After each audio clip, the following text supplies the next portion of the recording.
So we'll read from chapter 1 verse 28 through chapter 2 verse 4 as our text. ምዕራፍ 1 from 28 ከምዕራፍ 1 ቁጥር 28 እስከ ምዕራፍ 2 ቁጥር 4 ድረስ እናነባለን። እንዲህ ነው። ቆላስይስ ምዕራፍ 1 ቁጥር 28 እስከ ምዕራፍ 2 ቁጥር 4 እኛ በክርስቶስ ፍጹም የሚሆን ሰውን ሁሉ እናቀርብ ዘንድ ሰውን ሁሉ እየገሰጽን ሰውን ሁሉ በጥበብ ሁሉ እያስተማርን የምንሰብከው እርሱ ነው። ለዚህም ነገር ደግሞ በእኔ በኃይል እንደሚሠራ እንደ አሰራሩ እየተጋደሉ ደክሟል። ስለ እናንተና በሎዶቅያ ስላሉት ፊቴንም በሥጋ ስላላዩት ሁሉ እንዴት ያለ ትልቅ መጋደል እንዳለኝ ልታውቁ እወዳለሁና ልባቸው እንዲጽናናና እንዲጸናና በፍቅር ተባብረው በማስተዋል ወደሚገኙበት ወደ መረዳት ባለጠግነት ሁሉ እንዲደርሱ የእግዚአብሔርንም ምስጢር እርሱም ክርስቶስን እንዲያውቁ ይጋደላል። የተሰወረ የጥበብና የእውቀት መዝገብ ሁሉ በእርሱ ነውና ማንም በሚያባብል ቃል እንዳያስታችሁ ይህን ይላል። At the end of the last session, we talked about aspiring or desiring to do the work of a pastor. ዝላቸዋል የመጋቢ ጥሪ አንዱ ምልክት ያልተቋረጠና ጥልቅ የሆነ የአገልግሎት ፍላጎት ሊኖረው ይገባል ብለናል። Now the question is, what is the work that we are called to? ስለዚህ አሁን የተጠራንበት አሁን ምን እንሰራ ነው የተጠራነው? ወይም ደግሞ ጥሪያችን ምን ነው የሚያካትተው? ወይም ደግሞ ለምን ተጠራን የሚለውን እንነጋገራለን። And so we want to follow Paul's example to see what the work of a pastor looks like. ስለዚህ አሁን የምትጽፉት አጀንዳ ምንድነው? የመጋቢ ስራ ማለት ነው። ርዕሱ የመጋቢ ስራ ነው። ጳውሎስ ከራሱ ምሳሌ ይነግረናል። የመጋቢ ዋና ስራ ምንድነው?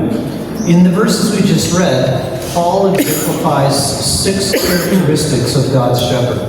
እና በዚህ ውስጥ አሁን ባነበብነው ክፍል ውስጥ 3 ማነቂታ የመጋቢን አገልግሎት ስራ በሚመለከት 6 መገለጫዎችን ይነግረናል ወይም ገለጻዎችን ያሳያል። Let me give you those 6 characteristics as we begin. እና እነዚህን ስልጠና አሁን ይህን ክፍለ ጊዜ ስንጀምር እስቲ 6ቱንም ልንገራችሁ። Our task as a preacher is to be a proclaimer of Jesus Christ. የመጀመሪያ የኢየሱስ ክርስቶስን የሚያውጅ We are to be a corrector of God's people. የእግዚአብሔርን ሕዝብ ደግሞ የምናስተካክል ወይም ደግሞ ስህተቱን የምናርም We are to be a teacher of God's word. የእግዚአብሔር ቃል አስተማሪዎች ሶስተኛ We are to be a completer of God's people. የእግዚአብሔርን ሕዝብ ደግሞ ወደ ፍጹምነት የምናደርስ We are to be a laborer in God's flock. እና በእግዚአብሔር ሕዝብ መካከል ደግሞ እኛ ለእውነት የምንጋደል And number 6, we are to be a protector of God's flock. እንደገና ስድስተኛ ደግሞ የእግዚአብሔርን ሕዝብ ከተኩላ የምንጠብቅ። So let's take those 6 aspects of a shepherd's work. ስለዚህ አሁን እነዚህ 6 የነገርኳችሁን ተራ በተራ እንመልከታቸው። And we'll let them teach us about our calling to be preachers. ስለዚህ ደግሞ የመጀመሪያው እነዚህ ነገሮች ምንድነው? በእውነት ለስብከት መጠራታችንን በደንብ ያሳዩናል ማለት ነው። First of all, God's man is to be a proclaimer of the gospel. የመጀመሪያ ከስድስቱ የመጀመሪያው ምንድነው? ክርስቶስ ኢየሱስን የሚያውጅ ወይም ደግሞ አዋጅ ነጋሪ ማለት ነው። መጋቢ አዋጅ ነጋሪ። Colossians 1:28 picks up in the middle of one of Paul's sentences. እና ይሄንን ቁጥር 28 ላይ ጳውሎስ በተናገረው ልክ መሃል ላይ ነው ያለው ይሄ ቃል። He ends verse 27 talking about Jesus Christ. ቁጥር 27 ላይ ለምሳሌ ስለ ኢየሱስ ክርስቶስ በመናገር ነው ቁጥር 27ን የሚጨርሰው። And then he says, "This is the one whom we proclaim." ስለዚህ ምን እያለ ነው ማለት ነው? ለቆላስይስ ሰዎች አሁን ስለተናገረው ኢየሱስ ስለዚህ ኢየሱስ ነው እኛ የምናውጀው። That gives us our first task as a shepherd. ስለዚህ ይሄ ምንድነው? እንደ እረኛ እንደ መጋቢ የመጀመሪያ በስራችን ዝርዝር ውስጥ የመጀመሪያ ስራ ምንድነው? ክርስቶስን ማወጅ። We are to be a proclaimer of Christ and the gospel. እና ስለዚህ በወንጌል አማካኝነት ክርስቶስን ልናውጅ ነው የተጠራነው። We proclaim him. እና እሱን እናውጃለን። Now you probably noticed that some preachers seem to proclaim themselves. ለምሳሌ አንዳንድ ሰባኪዎችን አይታችሁ ስለራሳቸው ነው የሚናገሩት። They seem to proclaim their own majesty and glory. ስለዚህ ስለ አገልግሎታቸው ስኬታቸው ነው የሚያውጁት። Let me give you a dangerous example of that. ለዚህ ምሳሌ አደገኛ ምሳሌ የሆነውን እንገራችሁ። I have a friend who has attended many Benny Hinn crusades. ለምሳሌ እኔ አንድ ጓደኛ አለኝ የቤኒ ሂን ያሰተኛው ነብይ ቤኒ ሂንን አለ የሱን ክሩሴዶች የሚከታተል ጓደኛ አለኝ and they always run exactly the same way. እና ስለዚህ እዛ ሄዶ ቤኒ ሂንን ያያል ሲመለስ ልክ እንደ ቤኒ ሂን ነው አገልግሎት የሚያደርገው። The last song that they sing before Benny Hinn comes out on stage is this. እና ለምሳሌ መዝሙር የዘመሩት አሁን ቤኒ ሂን ወደ አንዱ አገልግሎት ወደ መድረክ ከመምጣቱ በፊት የሚዘምሩት መዝሙር ይሄንን ይመስላል። It's an English song, of course. እና እንግሊዘኛ ነው መዝሙሩ And the title is How Great Thou Art. እና አንተ እንዴት ታላቅ ነህ የሚል ነው መዝሙሩ ርዕስ። And Benny always comes out on stage to the roars of the crowd. እና ቤኒ ወደ ክሩሴድ ይሁን ቤተክርስቲያን ይሁን ይመጣል፣ ጉባኤው እየጮኸ ይመጣል። With the crowds, with the choir singing How Great You Are. እና ኳየሩ ደግሞ እንዴት ታላቅ ነህ የሚል ዝማሬ ዘምራል። I would like to believe that's a coincidence, but I don't think it is. እና ያ እንደው አጋጣሚ ይመስላል እንጂ እንደዚህ አይነት እንዴት ታላቅ ነህ የሚለው እሱ ወደ መድረክ ከመምጣቱ በፊት የሚዘምሩት አጋጣሚ ብቻ አይደለም። Because the prosperity preachers are not about proclaiming Jesus Christ. እና የወንጌል የብልጽግና ወንጌል ሰባኪዎች ክርስቶስን አይደለም የሚያውጁት። They proclaim themselves. ራሳቸውን ነው የሚያውጁት። That's in contrast to Paul, who said, "We do not preach ourselves." ስለዚህ ይሄ ማለት ጳውሎስ ከተናገረው ቀጥታ የሚቃረን ነው። እኛ ስለራሳችን አንሰብክም ያለው We preach Jesus Christ as Lord. ኢየሱስ ክርስቶስ የእግዚአብሔር ልጅ ጌታ እንደሆነ እርሱ ብቻ ነው የምንሰብከው። And that's what you see in that first part of verse 28. ስለዚህ ቁጥር 28 ላይ የምትመለከቱት ይሄንን ነው። Where it says, "We proclaim him." We proclaim Christ. ስለዚህ እያስተማርን የምንሰብከው እርሱ ነው የሚለው። Now, what would a wise sheep, a wise congregation member want in their pastor? በጣም ጠቢብና አዋቂዎች የሞሉበት ማህበረ ምዕመናን ከመጋቢው ምን የሚፈልጉ ይመስላችኋል? A wise sheep in your congregation wants exactly what Paul said here. ስለዚህ እንደዚህ አይነት ጠንካራ ምዕመናን ባሉበት ቤተክርስቲያን ከመጋቢያቸው የሚፈልጉት ይህንን እንዲያደርግ ነው፣ ክርስቶስን እንዲያውጁ። They want a shepherd who is a proclaimer of Jesus Christ. ስለዚህ ምን አይነት እረኛ ነው የሚያስፈልጋቸው? በጉባኤ ፊት ቆሞ ክርስቶስ ኢየሱስን የሚያውጅ የሚሰብክ መጋቢ ነው የሚያስፈልጋቸው። They want a man who glories in Christ Jesus, not in himself. ስለዚህ ይሄ መጋቢ ደስታው ማንኛውም ነገር የሚደሰትበት በአገልግሎቱ በራሱ ሳይሆን ክርስቶስን በመስበኩ የሚደሰት መጋቢ ነው የሚያስፈልጋቸው። And indeed, what a wise sheep wants is exactly what God wants. ስለዚህ እነዚህ ጠቢብ መንጋ ምን የሚፈልጉት ይሄ ከሆነ ትክክለኛ እግዚአብሔርም ይሄንን ነው የሚፈልገው።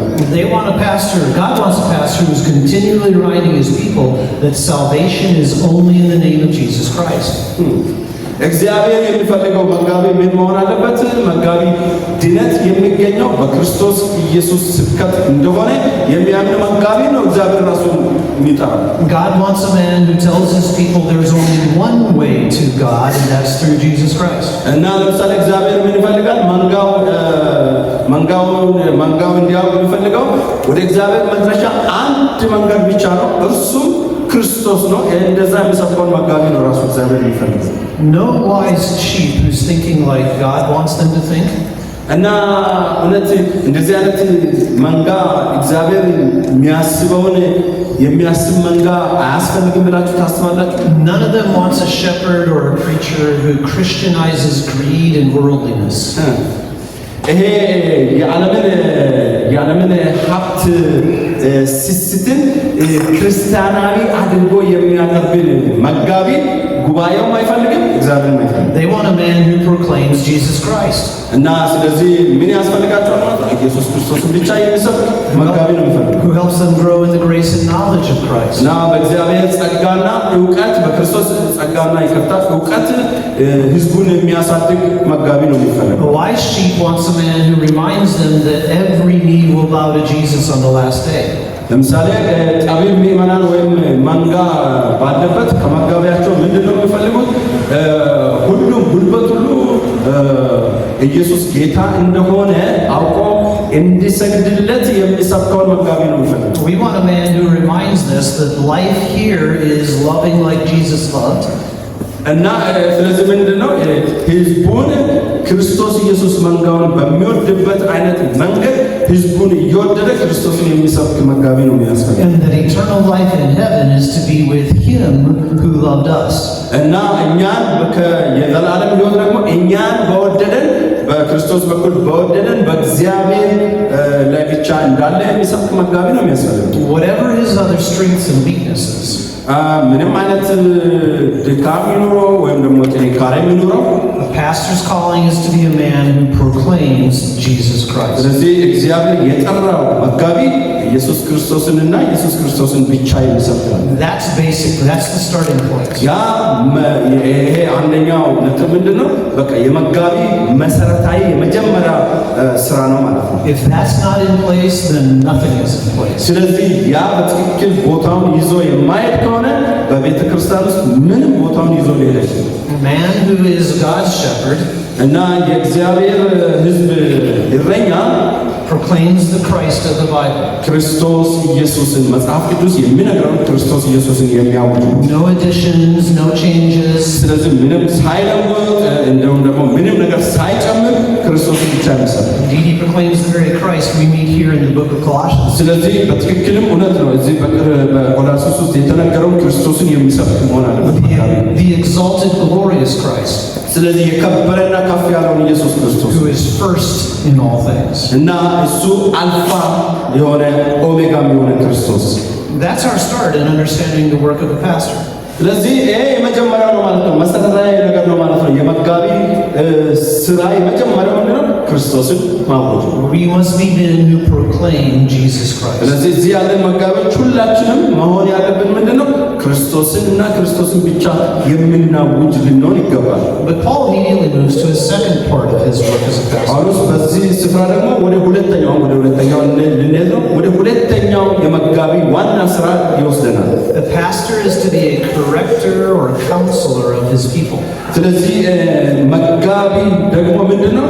ህዝቡ ተሳስቶ ሲገኝ የሚገስጽ ወይም የሚመክር መሆን አለበት። የሚገስጽ ወይም የሚመክር። And you see that in verse 28 again. ቁጥር 28 ላይ ይህንን እንመለከታለን። እንደገና እኛም በክርስቶስ ፍጹም የሚሆንን ሰው ሁሉ እናቀርብ ዘንድ ሰውን ሁሉ ምን የሚል ቃል አለ? እየገሰጽን የሚል ቃል አለ። You notice how we're drawing each of our points right out of the text where you can see it? ታውቃላችሁ አይደለም? እስካሁን በምንነጋገርበት ጊዜ እያንዳንዱ ነገር የምንናገረው ከዛው ከቴክስቱ ወይም ደግሞ ከጥቅሱ ውስጥ እየወጣ እንደሆነ እያያችሁ ነው። In our second conference, God willing, that's exactly what we'll be teaching you how to do.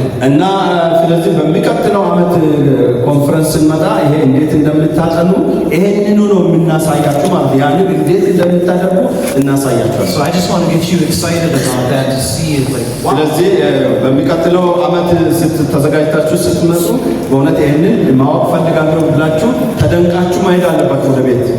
So let's go ahead now and focus on the pastor as a corrector and counselor of his people. እና መጋቢ ህዝቡን የሚመክር ወይም የሚገስጽ መሆን አለበት። እስቲ እዛ ጋር ትኩረት አድርገን እንነጋገር። Well, first says that he admonishes or warns every man. እና መጋቢ ይሄን ለማድረግ ሁልጊዜ ቀደም ብሎ ምን ማድረግ አለበት? ህዝቡን ማስጠንቀቅ ማሳሰብ አለበት። The Greek word meant to put something in someone's mind. ይሄ ማለት ነው በግሪኩ ይሄ ማለት ምን ማለት ነው? በግሪኩ ቋንቋ አንድ እውነተኛ የሆነ እሳቤ በአንድ ሰው አእምሮ መጨመር ማለት ነው ቀጥታ ትርጉሙ።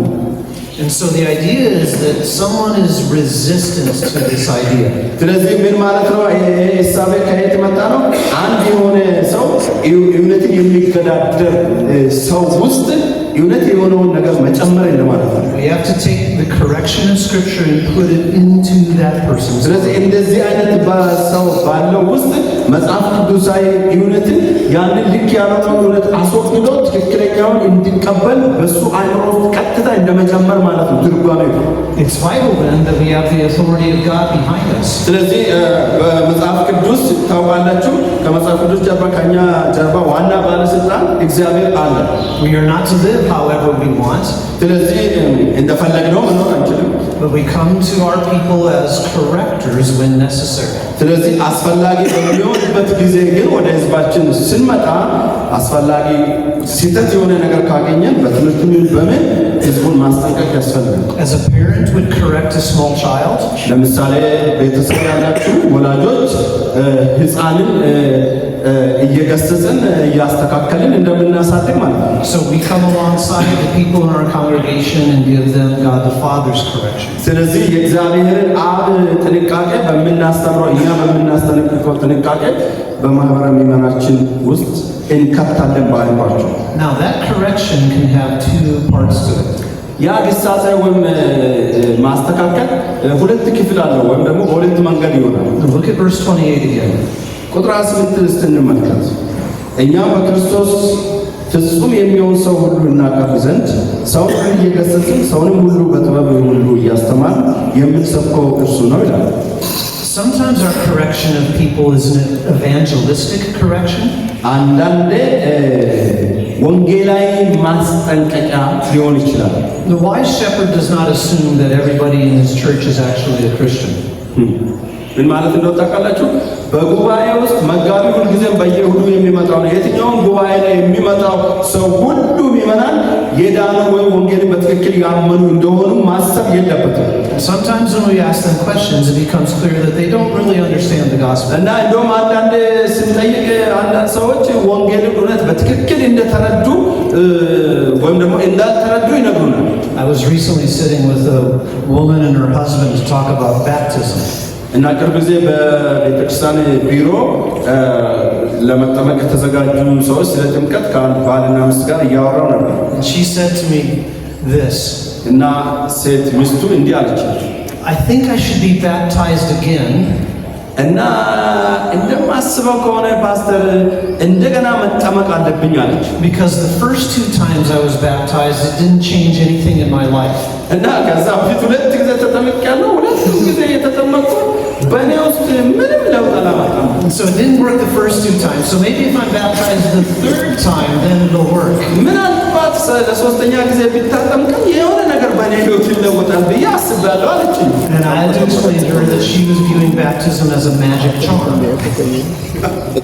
እና ምናልባት መንገድ ነበረብኝ። እሷ ጥምቀትን ምንድነው ማጂክ አይደለም የሆነ ጥንቆላዊ ወይም ደግሞ ምታታዊ የሆነ ለውጥን በምታት መንገድ የሚያመጣ ጋር የቆጠረችው። That was a woman who clearly did not understand the gospel. ስለዚህ እቺ ሴት ምን አይነት ማለት ነው የክርስቶስ ኢየሱስን ወንጌል በሚገባ ያልተረዳች አማኝ ናት ማለት ነው። And I had to have the courage to correct her on that. ስለዚህ በዚህ እሷን ማስተካከል ነበረብኝ። ያን ድፍረት ነበረ እንደመጋቢ። And so when someone thinks that they're saved by works, እና ለምሳሌ አንድ ሰው በስራችን ነው ምንድነው ብሎ የሚያስብ ከሆነ or they believe in a Jesus that has no relationship to the true Jesus of the Bible, እና ስለዚህ እነሱ የሚያውቁት ደግሞ ለምሳሌ ኢየሱስ መጽሐፍ ቅዱስ ውስጥ ካለው ኢየሱስ ለየት ያለ ኢየሱስ ከሆነ then God calls us to be a brave and courageous evangelist. ስለዚህ ምንድነው እግዚአብሔር በክርስቶስ ኢየሱስ እንደ መጋቢ እየጠራ ይህንን እውነት በድፍረትና በጥልቀት ልናስተካክል ይገባል ማለት ነው። We proclaim Jesus correcting people's wrong view of the gospel. ስለዚህ አንዱ መንገድ ኢየሱስን የምናውጅበት የምንሰብክበት መንገድ ምንድነው? የሰዎችንም ስህተት እያስተካከልን ነው የምንሰብከው። But as Paul moves farther into the verse, it's obvious he also has believers in mind here. እና እንደገና ደግሞ የጥቅሱን በደንብ ደግሞ ካየን አውዱን ጳውሎስ ይሄ ነገር ሲናገር ምዕመናን የተባሉ ሰዎችንም በአእምሮ ሳያስብ የቀረ አይመስልም። Sometimes believers need to be called back from the path of sin. ስለዚህ ለምሳሌ ምዕመናን ከኃጢአት ልምምዳቸው መመለስ አለባቸው። Maybe they're dominated by anger. ምናልባት በቁጣ ቁጥጥር ስር ያሉ ምዕመናን ይኖራሉ። Maybe their marriage is having all kinds of problems. እና ምናልባት ትዳራቸው በጣም ልክ ባልሆነ አቅጣጫ እየሄደ ሊሆን ይችላል። Or sinful conflict in their other relationships. እንደገና ደግሞ ኃጢአተኛ የሆነ ግንኙነት ከሌሎች ሰዎች ከትዳር ውጭም ሊያደርጉ ይችሉ ይሆናል። And our job is to bravely and courageously counsel those people. ስለዚህ እነዚህ ሰዎች በድፍረት የማማከር የማስተካከል ጥሪ የኛ የመጋቢዎች ጥሪ ነው። We draw them back to the Bible to show them God's ways. ስለዚህ ደግሞ ወደ ጥሪ ስናስተካከላቸው ወደ መጽሐፍ ቅዱስ እንመለስና መጽሐፍ ቅዱስ ስለ እግዚአብሔር የሚለውን እንነግራቸዋለን። In fact, as you read the book of Colossians, I think you see exactly how Paul counsels. እና ለምሳሌ ቆላስይስን መጽሐፍ እስከ መጨረሻ ስታነቡ ጳውሎስ ለምሳሌ እንደዛ ነው ሰዎችን ያስተካክል የነበረው። He started by laying the foundation of right thinking about Jesus Christ. ለምሳሌ የመጀመሪያው ትዝታቸው ምዕራፍ 1 ላይ መጀመሪያ ስለ ክርስቶስ ኢየሱስ ትክክለኛ ማንነትና ምንነት መጀመሪያ መሰረት ሲሰራ እንመለከታለን። That's important. በጣም አስፈላጊ ነው። We're not trying to just help people with their problems. We're trying to take them to Jesus Christ. እና ስለዚህ እኛ የተጠራ ነው የሰዎችን ችግር ለመርዳት በሰው መንገድ ልንረዳ አይደለም የተጠራ ነው። ነገር ግን እነዚያን ሰዎች ወደ ክርስቶስ ወይም ደግሞ ክርስቶስን ለማሳየት ነው የተጠራ ነው።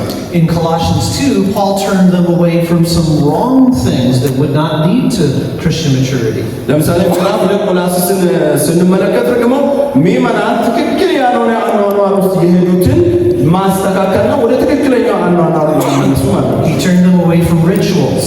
ለምሳሌ ባህላዊ ልማዶች ከዛ እንዲለዩ ነው የተናገረው። Jewish rituals in their case. ለምሳሌ የአይሁድ ልማዶች ማለት ነው ከዛ እንዲመለሱ ነው የጻፈው። He rejected mysticism like worshiping angels or something like እና ጥንቆላ የመልአክ አምልኮ እነዚህ ሚታታዊ ነገሮችን እንዲያቆሙ ነው የነገራቸው። And he told them to reject the idea that they would be more spiritual if they ate certain foods or wore certain kinds of clothes. ስለዚህ አንዳንድ አይነት ምግቦችን ብቻ ስለበሉ ወይም ከአንዳንድ አይነት ምግቦች ስለራቁ ወይም ደግሞ ለየት ያለ አለባበስን ስለለበሱ ክርስቲያኖች መስሎ መኖርን እሱን ትክክል እንዳልሆነ ነው ያስተካከላቸው። He was correcting their wrong thinking. ስለዚህ ልክ ያልሆነ አስተሳሰባቸውን እያስተካከለ ነበር። And then in chapter 3, he told them to think about Christ in heaven.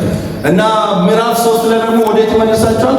በሰማይ ያለውን በአብ ቀኝ ያለውን ክርስቶስን እንዲመለከቱ ነው። And then he told them to put to death the sins of the flesh and the sins of relationships. ስለዚህ ይህን ሲያስቡ ደግሞ የሥጋ ስራ የሥጋ ምኞትን፣ ዝሙትን፣ ኃጢአትን ደግሞ እንዲተዉ ነው የነገራቸው። And then Paul went on to talk about marriage, እና እዛ ምንድነው መናገር የጀመረው? ስለ ጤናማ ትዳር፣ parenting your children, ልጆችን እንዴት እንደማሳደግ፣ how to live in the workplace, and he talked about prayer.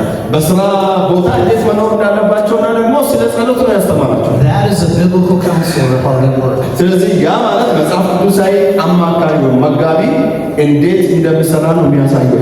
Now, a wise pastor doesn't expect that his people will change all at once. ጠቢብ መጋቢ እንዲህ ማሰብ የለበትም። በተናገረውን ባስተማረው ልክ ህዝቡ ወዲያውኑ ሁሉም እንደሚለወጡ መገመት የለበትም። I preached on that last week. Why can't you get it, people? ባለፈው ይህንን ሰብኬ ነበረ፣ ለምንድን ነው የማይገባችሁ? ለምንድን ነው የማትለወጡ ማለት አይችልም መጋቢ። Instead, he patiently leads them through the Word of God, week after week, month after month, year after year. ሳምንት ከሳምንት፣ ወር ከወር፣ ዓመት ከዓመት በትዕግስት ህዝቡን ወደ ፍጹምነት ማሳደግ አለበት። His job is not to grind them down with criticism. በትችት መድረክ ላይ ቆሞ በትችት ብቻ ህዝቡን መሬት ላይ ማንከባለል አይነት ነው። ሲላይ መገለጫ ነው የተጠቀሙት። መሬት ላይ እያንከባለለ ህዝቡን ማስቆጣት የለበትም። But he also wants them to bring every area of their life under the lordship of Jesus Christ. ነገር ግን ምን በትምህርቱና በመምከሩና በማስተካከሉ ይላል የእያንዳንዱ የመጠቅላላ ህይወታቸው በእግዚአብሔር ልጅ በኢየሱስ ክርስቶስ ስልጣን ስር መሆን እንዳለበት ግን መርዳት አለ። That's what he says in chapter 2, verse 6.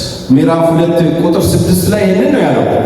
እንግዲህ ጌታን ክርስቶስ ኢየሱስን እንደተቀበላችሁት በእርሱ ተመላለሱ፣ ስር ሰዳችሁን በእርሱ ታነጹ እንደተማራችሁ በሃይማኖት ጽኑ ምስጋናም ይብዛላችሁ። As you have believed in Christ the Lord, so walk in Christ the Lord. ምን እያላቸው ነው? ክርስቶስ ኢየሱስን እንዳመናችሁት ክርስቶስ ኢየሱስን በሚጠይቀው ሕይወት መመላለስ አለባችሁ ነው የሚላል።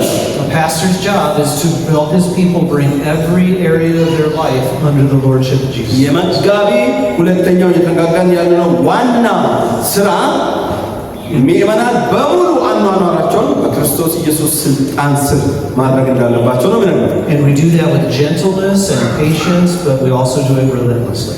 ይህንን ደግሞ በገርነት እንዲሁም ደግሞ በትዕግስት ያደርጋል እንጂ ነገር ግን ደግሞ ሳያቋርጥ ተስፋ ሳይቆርጥ ማድረግ ነው። So what did Paul do as a pastor? ስለዚህ ጳውሎስ አንድ መጋቢ ምን ማድረግ እንዳለበት ነው የሚነግረን። He proclaimed Jesus Christ. ኢየሱስ ክርስቶስን ማወጅ አለበት።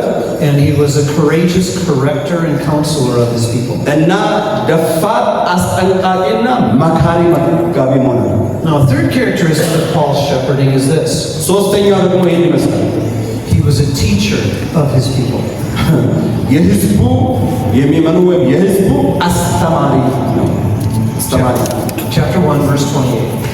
ምዕራፍ 1 ቁጥር 28 እንዲህ ይላል፣ እኛ በክርስቶስ ፍጹም የሚሆን ሰውን ሁሉ እናቀርብ ዘንድ ሰውን ሁሉ እየገሰጽን ሰውንም ሁሉ በጥበብ ሁሉ እያስተማርን የምንሰብከው እርሱ ነው። እያስተማርን የሚለው Paul was a great teacher of his people. ጳውሎስ ታውቃላችሁ የህዝቡ በጣም የተወደደ አስተማሪ ነበር። Maybe the greatest teacher the church has ever known. ምናልባት ደግሞ ከአስተማሪዎች ሁሉ የበላይ አስተማሪ በቤተክርስቲያን ታሪክ ውስጥ ጳውሎስ ሳይሆን አይቀርም። I'm always fascinated by the fact that Barnabas went to get Paul. እና በጣም ሁልጊዜ የሚገርመኛል ይሄን ታላቅ አስተማሪ ባርናባስ ሄዶ ፈልጎ ማግኘቱ በጣም ይገርመኛል። When the believers in Antioch needed to be taught, Barnabas got Paul. ያ ጳውሎስ ይቅርታ ባርናባስ ትዝ ይላችኋል በአንጾኪያ ነበርና የአንጾኪያ ምዕመናን በደንብ ማድረግ ካለባቸው ብሎ አስቦ ወደ ኢየሩሳሌም ሄዶ ጳውሎስን ነው ያመጣው። Because Barnabas knew that this was a man who would teach the believers in Antioch all that Jesus had commanded. ስለዚህ ኢየሱስ ክርስቶስ ያዘዘውን ሁሉ የአንጾኪያ ቤተክርስቲያን መማር አለባቸው።